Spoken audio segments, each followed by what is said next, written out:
தேனவாரி நீ தெளிக்க அதில் தாகம் தீர நாம் குளிக்க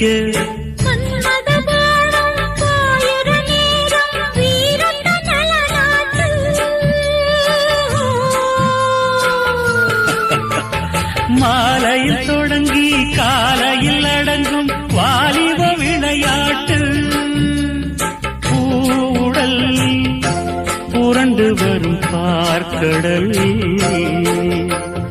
தீண்டினாள் என்னை தூண்டினாள் அவள் வலைகளை விரித்ததும் நானும் விழுந்தேன்